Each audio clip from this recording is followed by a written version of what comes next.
Hello everyone, আসসালামু আলাইকুম। আশা করি আপনারা ভালো আছেন। তো আমি এর আগে কোনোদিন ব্লগ বানাইনি, আর ব্লগ বানাইতে কিভাবে হয় সেটাও জানি না। তো নিজের মতো করে বানাইলাম, সবাই সাপোর্ট করেন। তো আজকে আমি বানাইতে চাইছিলাম যে পেয়ারার শরবত।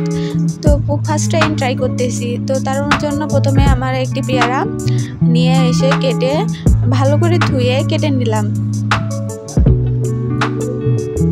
তো আমার পেয়ারার ছোট ছোট টুকরা করা প্রায় শেষের দিকে। এই তো আমার পেয়ারার ছোট ছোট টুকরা করা শেষ। এগুলো একটু ধুয়ে তারপর আমি ব্লেন্ডার আনি, ব্লেন্ডারে এনে ব্লেন্ডার সেট করি। সেট করার পরে এর মধ্যে আমি পেয়ারার টুকরাগুলো দিয়ে দিব।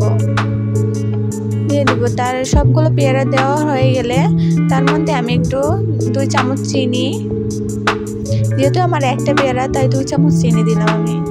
আপনারা চাইলে বেশি দিতে পারেন। 1 চামচ নুন, একটু বিট লবণ, 2টা মরিচ। ছোট বাচ্চা খাবে আমার ছোট বোন, তাই এই 2টা, আপনারা চাইলে বেশি দিতে পারেন। 2 কাপ পানি দিছি, যেহেতু পেয়ারার পরিমাণটা কম তাই 2 কাপ পানি দিছি। দিয়ে এখন আমি ব্লেন্ড করব। তো কিছুক্ষণ ব্লেন্ড করার পরে আমার ব্লেন্ড করা শেষ। এখন আমি পরিবেশন করব। গ্লাসে ঢেলে, আমার আম্মু কাছের গ্লাস বের করতে দেয়নি, তাই আমি ওর মগেই আমরা সার্ভ করতেছি। তো এটা আমি একটু টেস্ট করে দেখলাম, মজা আছে, আপনারা চাইলে ট্রাই করতে পারেন।